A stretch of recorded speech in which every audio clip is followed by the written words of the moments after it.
Може да ги отвориме своите Библии. Прво Цареви, 8 глава, ќе го прочитаме текстот или молитвата на цар Соломон од 22 стих до 53 стих. Прво Цареви, 8 глава, од 22 стих до 53. 391 страна во Библиите, кои што ги имаме.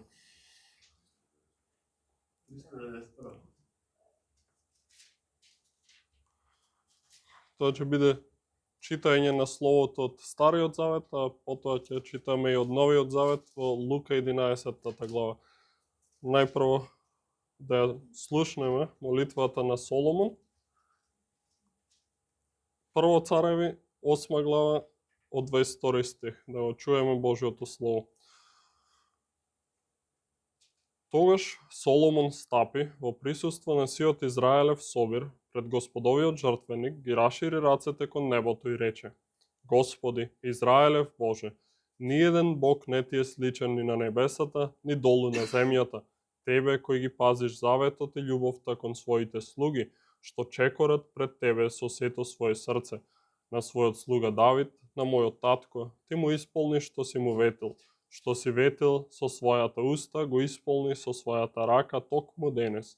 Сега, Господи Израелев Боже, исполни му над својот слуга, на мојот татко Давид, што си ветил кога си рекол: нема пред мене да ти снема наследник кој ќе седи на Израелевиот престол, само ако твоите синови ќе ги чуваат своите патишта, одејќи по мојот закон, како што си одел ти пред мене. И сега, Господи Израелев Боже, нека се исполни Твоето ветување што си му го дал на својот слуга Давид, на мојот татко. Но зар Бог на вистина ќе престојува среде луѓето на земјата? Та небесата ни небесата над небесата не можат да го опфатат, а камоли овој дом што сум го изградил.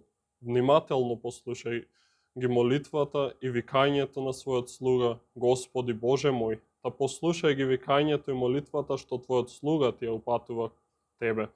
Нека Твоите очи дење и ноќе бидат отворени над овој дом, над ова место за кое што рече тука ќе биде моето име.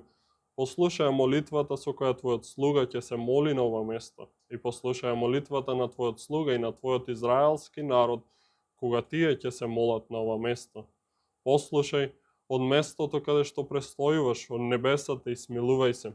Ако некој изгреши против ближниот и ако му се нареди да се заколне, а заклетвата дојде пред Твојот жртвеник во овој дом, тогаш ти чуј ја на небото и постапува и суди им на Твоите слуги, осуди го виновникот, свртувајќи ги неговите дела на неговата глава, а невиниот ослободи го, постапувајќи со него според неговата невиност.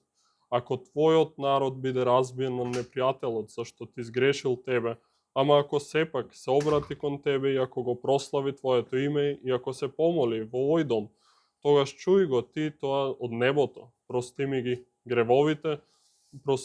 гревовите на својот израелски народ и доведи го назад во земјата што им ја даде на нивните татковци.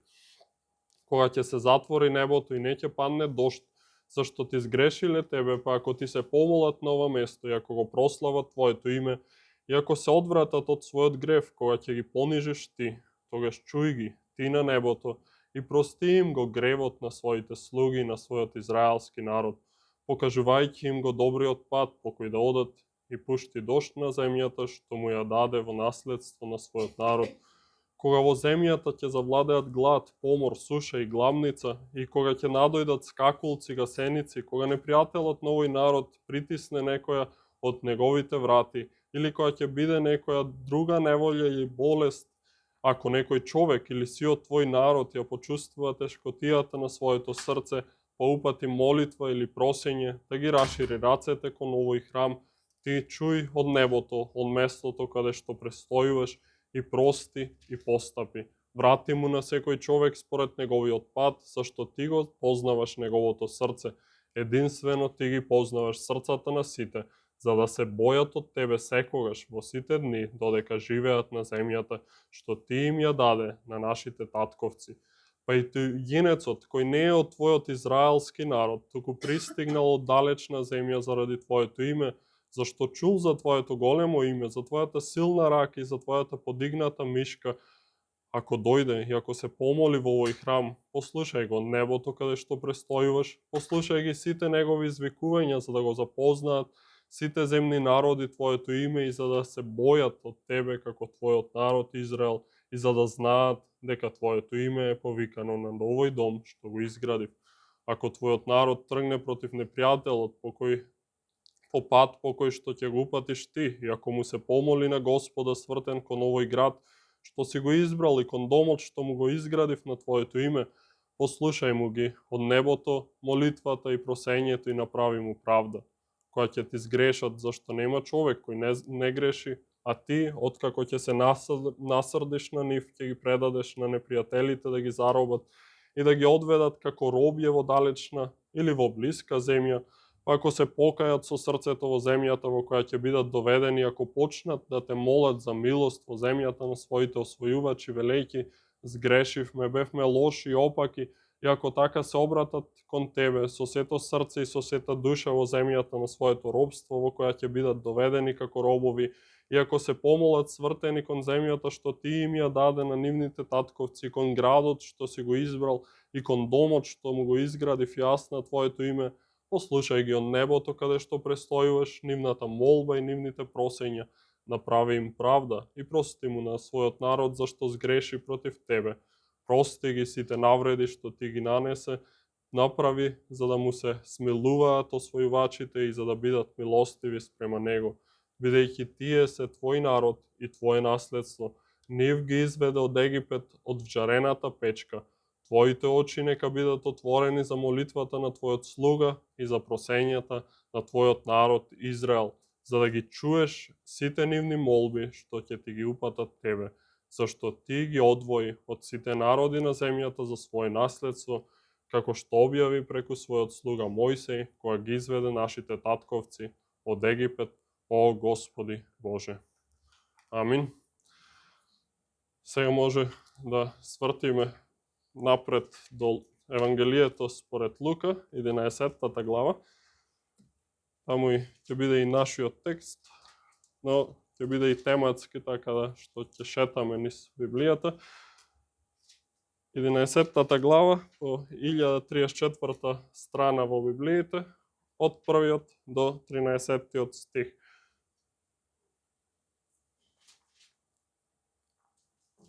Нашата тема за денес ќе биде што е молитвата. Што е молитвата? Затоа да го прочитаме овој текст, Лука 11 глава, 1 до 13 стих. А кога се молеше на едно место и кога престана, еден од неговите ученици му рече: Господи, научи не да се молиме како што и Јован ги научи своите ученици. А тој им рече: кога се молите, говорите: Татко наш, кој си на небесата, да се свети Твоето име, да дојде Твоето царство, да биде Твојата волја како на небото, така и на земјата. Нашиот насушен леб, давај ни го секој ден. Простини ги нашите гревови, зашто и ние самите му ги проштеваме на секој должник. И не воведувај во искушение, но избави не од злото. И им рече: ако некој од вас има пријател и отиде при него на полноќ и му рече: пријателе, дај ми назаем 3 лева, зашто ми дојде пријател од пат, а немам што да ставам пред него, а оној однатре да му одговори: не ме обеспокојувај, вратата е веќе затворена, моите деца се со мене во постелата, не можам да станам и да ти дадам. Ви велам, ако и не би станал да му даде, затоа што му е пријател, ќе стане заради неговото настојување и ќе му даде колку што му треба. Јас ви велам, молете и ќе ви се даде, барајте и ќе најдете, чукајте и ќе ви се отвори, зашто секој кој моли прима и кој бара наоѓа, а на оној кој чука ќе му се отвори. И кој е оној татко меѓу вас кој ќе му даде на сина си камен ако побара леб, или ако побара риба да му даде место риба змија, или ако побара јајце да му даде скорпија? И така, ако вие кои сте зли можете да им давате добри дарови на своите деца, колку повеќе небесниот татко ќе им даде свети дух на оние кои го молат. Амин. Како што кажав, денес со Божја помош ќе ги насочиме нашите мисли кон тоа прашање што е молитва. Гледаме во текстот, Христос Исус, нашиот Господ и Спасител, се молеше и кога престана, неговите ученици имаат една желба, да бидат научени од нивниот Господ и нашиот Господ како да се молат. И му велат кога да учине да се молиме, како што Јован ги научи своите ученици. Научине да се молиме. И тоа е желбата на секој еден кој што сака да има заедништво со Бог. Бидејќи молитвата е нешто насушно за еден верник, за еден кој што се нарекува христијанин. И навистина тоа прашање што е молитвата или што подразбира молитвата, добро го одговориле богословите од 17-тиот век во еден катехизис кој што го сработиле прашање и одговори, и на тоа прашање што е молитва, те одговараат: молитва е принесување на нашите желби на Бог за работи што се согласни со неговата волја во името на Христос, со исповедање на нашите гревови и благодарно признавање на неговите милости. Ќе го повторам овој цитат. Молитва е принесување на нашите желби на Бог за работи што се согласни со неговата волја во името на Христос, со исповедање на нашите гревови и благодарно признавање на неговите милости. И оваа дефиниција е навистина сумација на она што е молитва, бидејќи може многу повеќе да се каже за молитвата. И денес ќе се обидеме накратко да разбереме што е молитвата, што содржи една молитва и што подразбира молитвата. И ќе одиме по 3 точки. Молитвата најпрво подразбира слушател, некој што ја прима молитвата. Молитвата второ подразбира подчинување или покорување на оној кој што ја слуша молитвата. И трето, молитвата подразбира желба. Навистина, како што видовме, ако нашиот Господ и Спасител се молеше, кој сме ние да не се молиме? Кој сме ние да не сакаме да се молиме и да не бараме од Бог? И тука во 11-та глава ја гледаме таа форма на молитва, Оче наш или Татко наш, но после таа форма која што Христос им ја дава на учениците, ги учи што значи вистинско молење. Ги учи што значи вистински да се бара. И прво, молитвата подразбира слушател, како што видовме, е упатена кон некој. Не е молитвата кон себе. И тогаш, пак, молитвата е упатена кон нас самите. Но молитвата, правилната молитва, е упатена кон Бог. И само кон Бог. Секое барање е упатено кон некого, и молитвата, ако разбереме како некое барање или некоја пофалба или благодарност, тогаш таа мора да биде упатена кон Бог. Бидејќи, како што прочитав од тој цитат, молитвата е принесување на нашите желби на Бог. Ако молитвата е принесување, секој принесување подразбира примател на тоа принесување. И кој е единствениот кој што може да ги приме нашите молитви? Единствениот кој може да ги прими нашите молитви е Господ Бог. И зошто е тоа така? Бидејќи тој е сеприсутен и тој е оној кој што ги слуша луѓето. Тој знае се што е во нашето срце и она што излегува од нашата уста. Само пред него е се. И како што прочитавме во Соломоновата молитва, јасно, Соломон беше свесен дека само Бог е оној кој што може да ги чуе молитвите.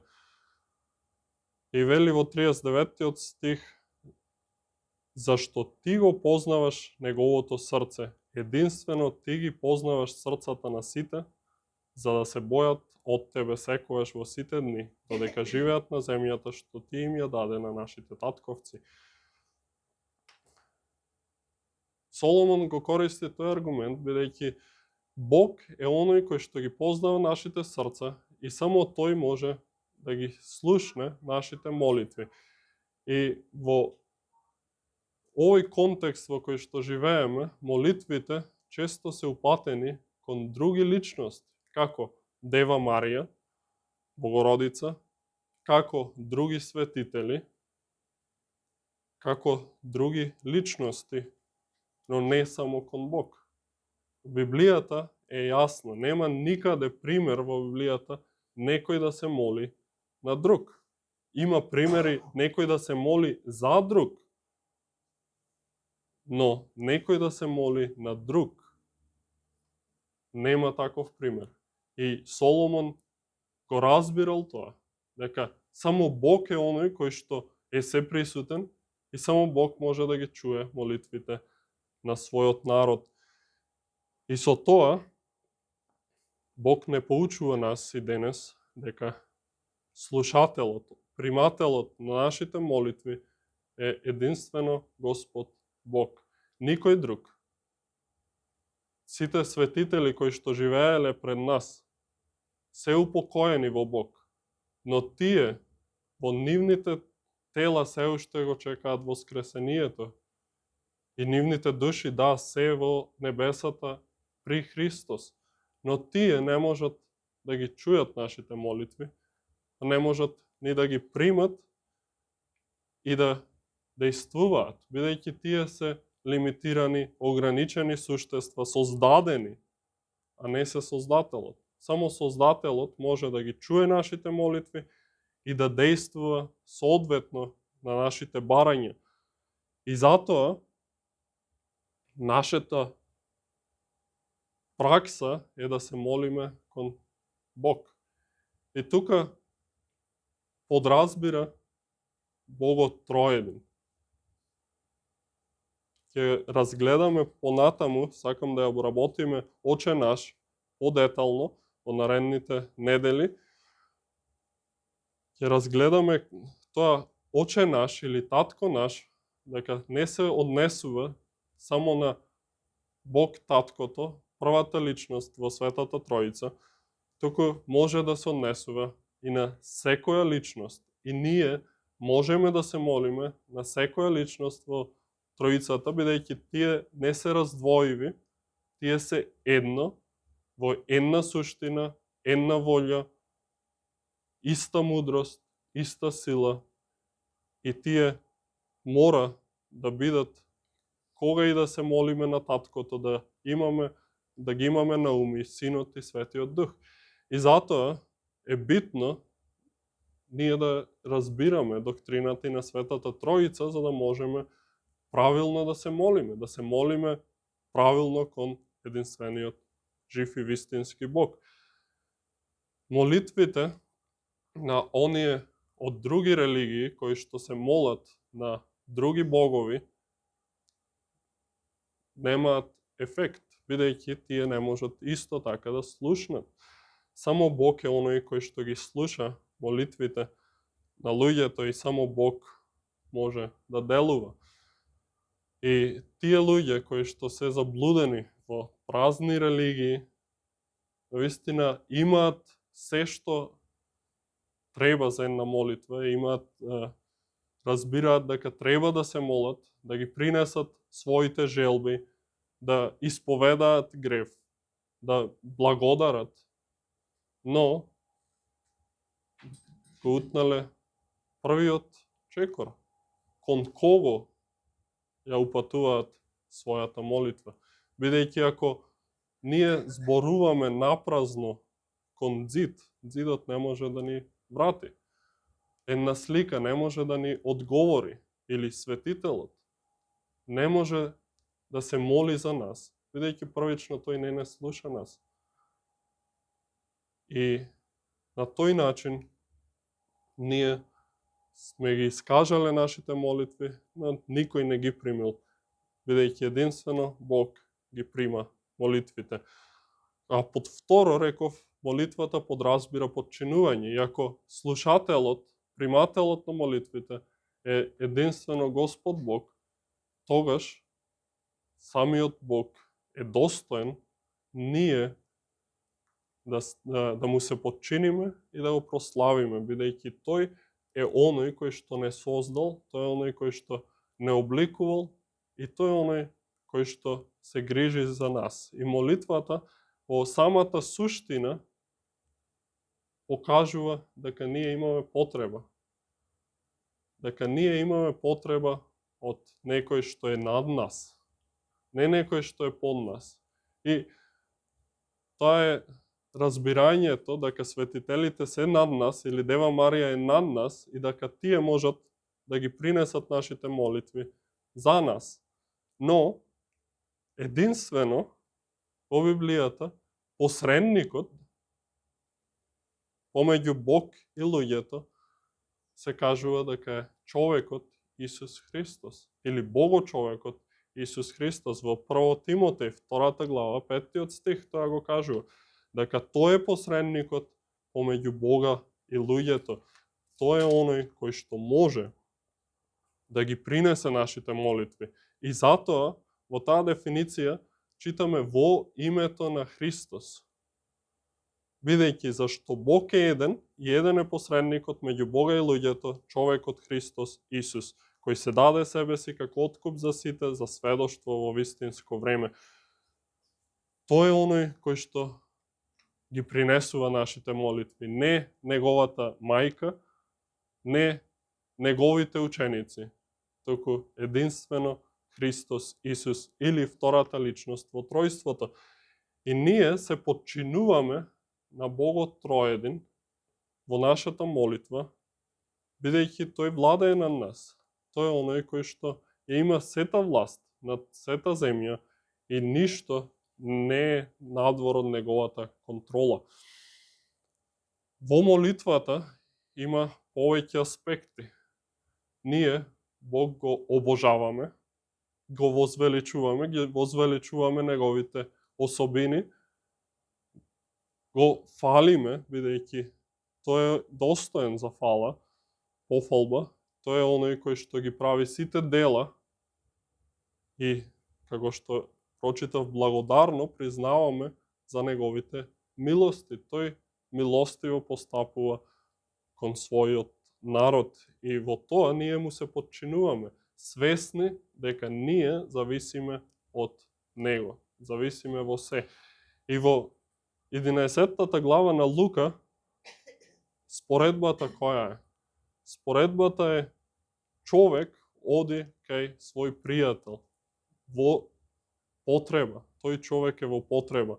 И тука е јасно, оној што е во потреба мора да се подчини на оној кој што може да му помогне. Или, понатаму, децата и родителите. Децата зависат од своите родители и децата постојано молат од своите родители. Децата се оние кои што Христос ги пофалува за нивната вера, дека ние треба да станеме како деца, бидејќи тие имаат доверба кон своите родители. И ние треба да бидеме како децата, подчинети на небесниот татко, кој што може единствено да ги слушне нашите барања. Исто така, во молитвата му се покоруваме на Бог преку покаяние или исповед. Соломон многу често во таа молитва спомнува кога твојот народ ќе сгреши или ќе те напушти, но се поврати кон тебе со покаяние и исповед на своите гревови, ти слушни го. Ние се подчинуваме на Бог, признавајќи дека сме грешни. Бидејќи грешник подразбира човек кој што му греши на друг, кој што е над него. Или, како што молиме во Оче наш, простини ги нашите долгови, во Матеј 6 глава така стои, или овде простини ги нашите гревови, зашто и ние самите им ги проштеваме на нашите должници. Се подразбира дека оној кој што должи мора да биде подчинет кон оној кој што му позајмил. И ние му должиме на Бог со тоа што сме му сгрешиле и ние сме виновни пред Бог и мора да бараме покаяние, да бараме милост и благодат од Бог и тоа го правиме со исповедање на нашите гревови. Ги исповедаме нашите гревови и се молиме за неговата милост да не обсипе и да не обнови, за да живееме онака како што треба. Друго нешто што молитвата подразбира во подчинувањето е благодарност. Ние сме благодарни на луѓе кои што ни помогнале или кои што биле тука за нас, кога нас не било тешко. Ние сме благодарни за нештата кои што не сме ги заслужиле. И на тој начин ние се подчинуваме во благодарност. Благодарноста е понизност. Благодарноста подразбира понизност, бидејќи човек кој што е горд или полн со себе си, не е благодарен. А благодарен човек е оној кој што се понизува себе си и сваќа дека се што има е од Бог. И во Филипјаните, 4 глава, јасно ни кажува апостолот Павле во 6 стих да не се грижите за ништо, туку во се преку молитва и молба со благодарност искажувајте ги своите просби пред Бога. Во се, во страдање, во измачување, во добри работи, ние треба да наоѓаме нешта за кои што треба да благодариме и со просба, молитва да ги искажуваме нашите барања пред Бог. И тоа е нештото кое што е клучно во молитвата е барањето или молитва, самото тоа, молење, молба е самиот збор, молба, барање, нешто да добиеме. И во молитвата човекот ги бара благословите од Бог, ги бара оние нешта кои што Бог може да ги даде. Единствено, Бог ги слуша работите кои што се согласни со неговата волја. Тоа ни го кажува дека Бог е оној кој што ги слуша своите кога се молат однос на неговата волја. Во прво послание Јованово, 5 глава, ни е запишано во 14 стих. И ова е смелоста која имаме код него, дека не слуша ако просиме нешто по неговата волја. И тоа не охрабрува, како што вели, не охрабрува во однос на нашите барања. Ако знаеме дека Господ Бог ги слуша нашите молитви, не охрабрува да бараме повеќе. Да бараме она што е Божјо, она што Бог ни го ветил. Значи, ветувањата кои што се во Словото, тие треба да ги бараме и да сакаме да ги добиеме преку молитва. Бог ја оставил молитвата како оружје на верникот да се моли и да бара од Бог. Но како се пристапува на Бог? Самиот Соломон видовме како пристапува понизно пред Бог, но самиот тој и напишал во 4 глава на Проповедник, 17 стих, и 5 глава, 1 стих, вели: кога одиш во Божиот дом, пази на своите чекори. Приближи се за да можеш подобро да слушаш, отколку да принесуваш жртва на лудиот, зашто нема број на сиот народ, на сите тие на кои им началствуваше, иако наследниците не ќе му се радуваат нему. Тие и не знаат дека прават зло. И вели: не избрзувај со својата уста и срцето да не брза со зборови пред Бога, зашто Бог е на небото, а ти си на земјата. Затоа штеди ги своите зборови. Ќе зборуваме следната проповед за Оче наш. Самиот вовед во молитвата гласи: Оче наш кој си на небесата. Бог не е тука на начин како што ние сме тука, тој е присутен со неговото свето присуство секако, но неговиот престол е небесата. И ние, кога пристапуваме кон некој што е над нас, дали оној кој што не вработува, газдата, или можеби имаме прием кај градоначалник или некој повозвишен чин, ние секако пазиме како се однесуваме, како сме облечени, но и како пристапуваме, ги пазиме нашите зборови. Да не би кажале погрешен збор, бидејќи тој има власт над нас. Па истото е и со Бог. Многу повеќе, секако, бидејќи Бог е создателот на светот и Бог е царот над царевите и господарот над господарите. И ние треба да пазиме како пристапуваме кон Бог. Не треба да пристапуваме, како што вели во Матеј, во 6 глава, со празни зборувања или повторување на нештата. Туку треба со сериозност да пристапиме кон Бог и да го бараме она што е Негово. И тој ни го дава. Бог исто така не учи за молитвата, дека молитвата не е само за нас. Не е да бараме само ние да добиеме, туку ако бараме за она што е Неговата волја, како што, ако се сеќавате од минатата проповед, е да го бараме Божјото царство. И како го бараме Божјото царство? Ако се молиме за напредокот, на благодатта на земјата. И ние со тоа треба да се молиме за другите, за потребите на другите, за спасението на другите и за она што Бог може да им помогне во нивните потреби. Мора да ги имаме на ум другите, да не мислиме дека сме сами и само за себе да гледаме, туку мора да се грижиме за потребите на другите. Апостолот Павле во 6 глава на Ефесјаните вели: со секаква прозба и молитва молете се во духот во секое време и заради тоа бдејте со сето постојанство и со молба за сите свети. Тука сите свети подразбира Павле не како што подразбираат светители некои кои што достигнале, туку сите свети, сите оние кои што се во Христос Исус, оние кои што му се покоруваат со вера и покаяние на Спасителот.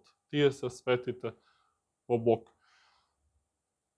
И ако молитвата, кажав, подразбира подчинување во нашите барања, барањата подразбираат дека ние имаме желба. И трето, молитвата подразбира желба. Молитвата подразбира дека ние посакуваме нешто. Никој не се моли ако не посакува нешто. Ако нема желба, никој не бара нешто добро. Јаков вели дека луѓето бараат и немаат, но зошто? Зошто немаат? Бидејќи нивните желби вели дека се погрешни. Од 4 глава вели: сакате и немате, убивате и завидувате и не можете да постигнете, се борите и војувате, немате зашто не молите, барате, но не добивате, зашто барате погрешно, за да го трошите во вашите страсни желби. Прелюбници, не знаете ли дека пријателството со светот е непријателство против Бога? И сега тука, ако молитвата подразбира желба, таа желба, како што кажав, мора да биде за работите кои се според волјата Божја. Надвор од тоа, нема да ги добиваме нештата кои што ги бараме. Но мора тука да застанеме и да се запрашуваме. бараме многу нешта, а Бог ветил многу повеќе над тоа што ние можеме да замислиме и да побараме, но немаме. И можеби овој текст од Јаков е корисен за нас, за да се запрашаме дали срцето наше е на право место, дали ги бараме нештата за наше добро или за Божја слава. Дали ги бараме само за наше добро, без да размислуваме за славата Божја. Молитвата подразбира вистинска желба за нештата кои што се Божи. И навистина, Бог ја услишува молитвата на праведникот. Тоа е кажано и јасно. И, например, во Соломоновата молитва, во 8 глава, тоа што го прочитавме, е примено од Господ Бог. И во 9-та го одговара во 3-тиот стих: ги послушав молитвата и просењето што му ги упати. Го посветив овој дом, што го градеше за да престојува во него моето име довека. Моите очи и срцето ќе бидат тука секогаш. Бог го слуша праведникот. Бог го слуша оној кој што со искрена желба пристапува кон Бог. И сега тука е прашањето за некој од вас. Дали Бог не ве слуша бидејќи не сте негови? Дали Бог не ги слуша вашите барања бидејќи не му припаѓате на него? Бидејќи Светиот Дух е оној кој што го води верникот во неговите прозби и барања. Во 8 глава на Римјаните, 26 стих, тоа го кажува дека Светиот Дух ни помага, бидејќи ние не знаеме што да молиме и да бараме. Луѓето, неверните, секако дека молат. Сите имаат потреби и сите го бараат Бог на еден или на друг начин, но Бог не ги слуша неверните. Бог јасно кажува во Псалм 66:18: ако мислев зло во срцето, тоа го кажува Давид, Господ не би послушал. Господ не ги слуша оние кои што вршат зло. Не ги слуша оние кои што одат против неговата волја и после бараат од него леснување. Бог не ги слуша неверните. Но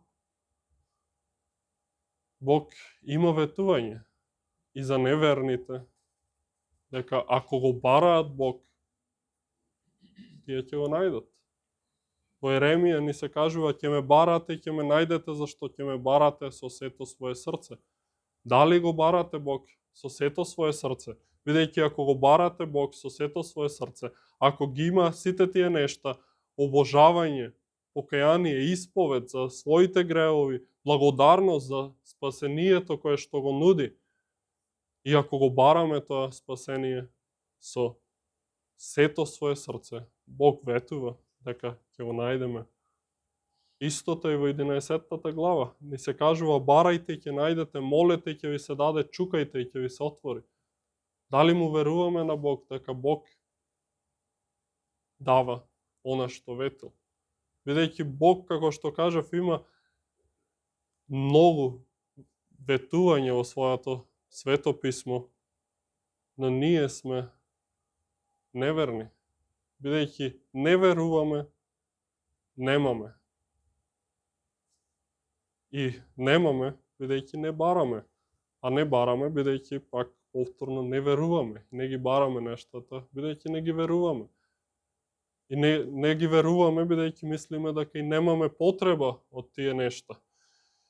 И можеби ти мислиш: па немам потреба од спасението, немам потреба од тој вечен живот, не е вистинит. Но Бог е вистинит и само Тој е вистинит и Тој ни се објавува во Словото и ни кажува како се доаѓа до вечниот живот со Него. И молитвата е дел од заповедите Божи. Ние треба да се молиме. И секој човек, дали верник или неверник, треба да се моли. Но да, едните Бог ги слуша, другите не ги слуша. Истото и со апостолот Павле. Бил фарисеј, бил учен човек, бил дел од оние кои што му служеле на Бог во јудејството. И сигурно се молел многу како фарисеј. И почитувал сите тие молитвени часови. Бил прв меѓу фарисеите, како што и самиот кажува. Но Бог не го слушал тогаш. А кога го слушнал? Кога се преобрати, кога го најде на патот на Дамаск. И после тоа, кога го повикува Ананија за да појде кај него и да го крсти, да го воведи по патот Христов, Бог на Анани му вели, зашто ете тој се моли. Тоа е знакот на христијанинот, тоа е знакот на оној кој што верува. Дали се молиме, дали бараме од Бог, дали имаме заедништво со Бог, бидејќи молитвата е заедништвото со Бог. Молитвата е она која што не храни нас, бидејќи тука по молитвата ние сме лице во лице со Бог. Не физички, секако, но духовно. Бог ни ветува дека ќе не сретне во молитва и тој ќе не поведе. Ќе ни отвори многу нешта. Ќе ни го отвори своето слово и ќе ни даде да разбереме многу работи кои што не сме ги разбрале претходно. Но дали веруваме на Бог и дали му се молиме? Затоа мора за некој да се нарече верник, да биде човек на молитва. Човек кој се моли, човек кој што посветува време, одредено време, кој што го одредил за молитва, но и време кое што го поминува во работа, да биде постојано во молитва, а и јавното богослужение, кога се молиме заедно, јавно, и тоа е дел од христијанинот, дел од оној кој што верува во Христос Исус. И друго нешто кое што е силна примена за нас, за верните, за молитвата, е тоа дека Бог ни ветува дека се што ќе побараме во името Христово, ние сме го добиле. Да, ние сме го добиле веќе, она што сме го побарале. Може би го немаме во моментот кога го бараме, но Бог ги примил сите наши молитви и ги исполнил во право време. Во Христос имаме се. Во Марко 11 глава, 24 стих вели Христос, се што ќе побарате во молитва, верувајте дека го примивте и ќе ви биде. Во Јован 14 глава, 13 и 14 стих го кажува истото, тогаш и го спомнува тоа дека во неговото име она што ќе го побараме, тоа и го добиваме. Вели, и што и да побарате во моје име ќе направам за да се прослави таткото во синот. Ако посакате нешто во моје име, јас ќе го направам. Во 16 глава во Јован вели, вистина, вистина ви велам, што и да молите од мојот татко во моје име, ќе ви даде. Досега ништо не баравте во моје име, барајте и ќе добиете, за да биде вашата радост полна. И тоа ние во името Христово може би го гледаме само како една фраза која што ја ставаме на крајот од нашите молитви, забораваме дека тоа не е една магична фраза која што Бог ја исполнува ако ја кажеме, туку е во сите наши молитви треба да бидеме свесни дека се што бараме е преку посредството на Христос. Ние сме охрабрени да молиме во нашите молитви поради Христос. Ние молиме заради Христовата милост, заради Христовото дело на крстот И во него добиваме се што бараме. Не е само една фраза во името на Христос или во името на Исус Христос, туку тоа е целокупната наша молитва. Дали е пропратена со таа идеја дека Христос е оној кој што посредува за нас и се застапува за нас горе на небесата. И тој го принел своето дело на Отецот и тој ни дава се што ни е потребно. Значи, Бог јасно ни ветува дека она што го бараме, ќе го добиеме. Но дали бараме? Дали воопшто бараме? Колку време поминуваме во молитва? Дали е само рутина? Дали е нешто само формалност во нашиот живот? Или дали сме решиле дека секој ден ќе имаме заедништво со Бог, бидејќи тој е најдрагата личност во нашиот живот? Или сакаме повеќе да поминеме време со нашите ближни, наместо со нашиот Господ и Спасител? Бидејќи ако поминуваме време во молитва, ќе можеме да ги извршуваме сите други нешта. И познато е за Мартин Лутер дека се молел по 2 часа дневно. Познато е за него дека имал речено: имам многу што треба да направам овој ден. И според наше размислување, тој би требало да рече: ќе станам 2 часа порано да ги почнам сите нешта за да ги завршам. Не, тој вели: ќе станам 2 часа порано да се молам 2 сати за да можам да ги извршам сите работи кои што ме чекаат во овој ден. Тоа е различно размислување за молитвата од тоа што го имаме ние денес.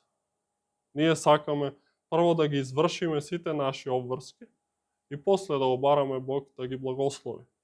Но ако не бараме од Бог да ги благослови нештата кои што треба да ги извршиме, ние не можеме. Христос вели: без мене не можете ништо. И ова е поттик од Мартин Лутер. И ние да се запрашуваме колку време поминуваме во молитва, колку време коленичиме пред Бог. Или воопшто не можеме да го измериме времето, бидејќи тоа е многу ретко и дури и заборавено. А молитвата, како друга примена, е најсилното оружје што човекот го има. Молитвата е најсилното оружје што човекот го има. Христос е оној кој што се моли со нас. Христос е оној кој што ги пренесува нашите молитви.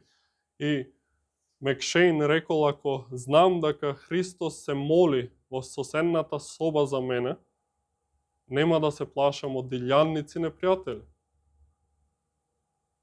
Но вели: но тој се моли сега за мене и дистанцата не прави разлика. На вистина тој ни дава сила. Тој е оној кој што не подкрепува и со молитва ние земаме учество во него. Го разбираме подобро и живееме за него. И молитвата како крајно е привилегијата на христијанинот. Молитвата е привилегија, бидејќи, како што кажав, Бог не ги слуша неверните, но Бог ги слуша своите. Бог ги слуша своите и им дава се што им е потребно. Им дава во изобилство благодат. Им дава да уживаат во него и Бог ги услишува нивните молитви за многу нешта.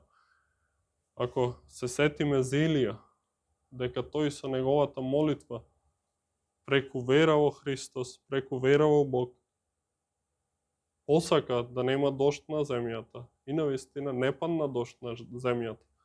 Потоа посака да падне дожд на земјата и навистина Бог ги услиши неговите молитви. И Христос вели: ако ја имате верата, можете и на оваа планина да ја речете да се фрли во водата и тоа би било. И навистина тоа се случува преку молитвата. Молитвата е она што Бог ни го оставил. Бог е семоќен и без нашата молитва може да прави она што сака и го прави тоа, но Бог решил и сакал да го остави тоа оружје, таа привилегија, за да имаме заедништво со Него. И како што вели 13-тиот стих, Небесниот Татко ќе им даде Свети Дух на оние кои го молат. Колку повеќе Небесниот Татко ќе им даде Свети Дух на оние кои го молат. Бидејќи тој е наш Татко и ќе видиме во воведот на Оче наш, наредната проповед, зошто го нарекуваме наш Татко и зошто тоа е најголемата привилегија што ја имаме. И за крај, да бидеме охрабрени во тоа дека Бог е оној кој што го излева Светиот Дух. И Светиот Дух е оној кој што не води во молитва. Ако го бараме, како што вели Христос, Небесниот Татко ќе ни го даде Светиот Дух. Ќе ни го даде многу повеќе отколку ние кои што сме земни родители им дававме или им даваме добра на нашите деца. Небесниот Татко е оној кој што се грижи за своите деца и им дава во изобилство она што е потребно, посебно за нештата кои што се во волјата Божја. Христос не охрабрува да настојуваме, да го бараме и ни ветува дека ако го бараме, ќе го најдеме, ако се молиме, ќе ни се даде и ако чукаме, ќе ни се отвори. Секој кој моли, прима и кој бара, наоѓа и на оној кој чука, ќе му се отвори. Амин.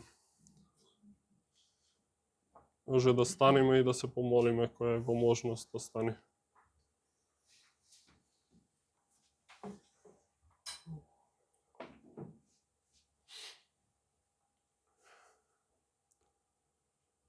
Господи семоќен Боже, слава, чест и величина на Твоето свето име. Ти благодариме што преку Твојот Син Исус Христос Ти не примаш и ни даваш секаков благослов, а над се си ни дал да бидеме синови и ќерки Твои и да имаме вечен живот во Христос Исус.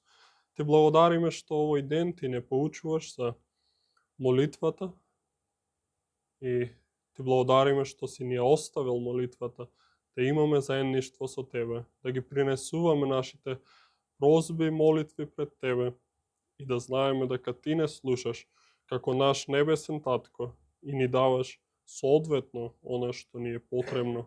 Ти благодариме, Господи, Те славиме Тебе и се молиме Ти прости ни за нашите гревови, прости ни што не се молиме доволно, не се застапуваме за другите, не ги љубиме онака што треба, бидејќи не се молиме. Прости ни, Господи, што нашето време го поминуваме многу често напразно наместо да го поминуваме во молитва пред Тебе. Прости ни, Господи, што немаме доволно вера и не Ти веруваме на ветувањата кои што Ти ги имаш за нас. И се молиме Ти обнови не и дај ни и вера и доверба на се она што ни е потребно дека Ти ќе ни го дадеш, ако го бараме во понизност пред Тебе. Се молиме понизине и дај ни молитвен дух, да бидеме луѓе на молитва, да сакаме да поминуваме време во заедништво со Тебе и тоа да ни биде привилегија, да го гледаме како привилегија, а не како товар, не како нешто формално што треба да го направиме, туку да вистински, искрено да се молиме и да имаме заедништво со Тебе. Се молиме за оние кои што не веруваат меѓу нас.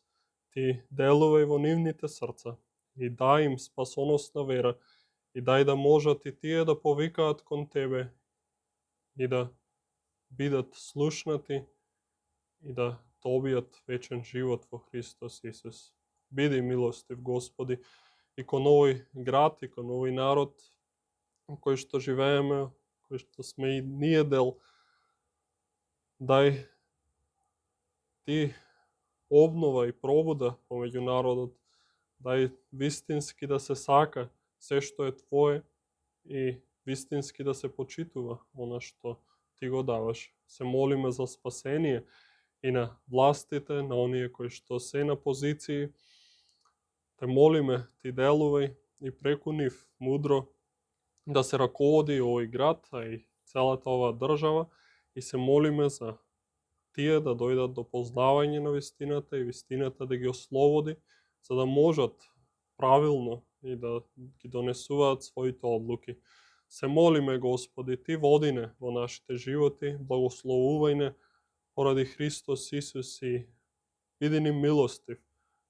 И кога и да сгрешиме, враќање при Тебе, да можеме брзо да се покајуваме и да бидеме брзи на покаяние, за да придобиеме повторно заедништво со Тебе. Се молиме и за болните, за оние кои што се натажени сега и напатени. Ти охрабри ги, зацврсти ги, исцели ги и делувај за нивното исцеление и духовно. Те молиме, биди милостив.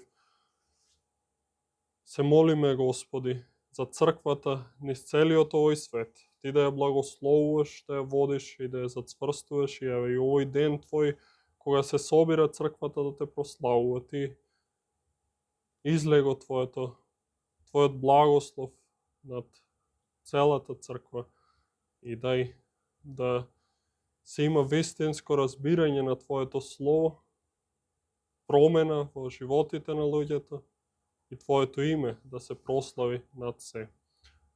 Во името Христово се молиме. Амин.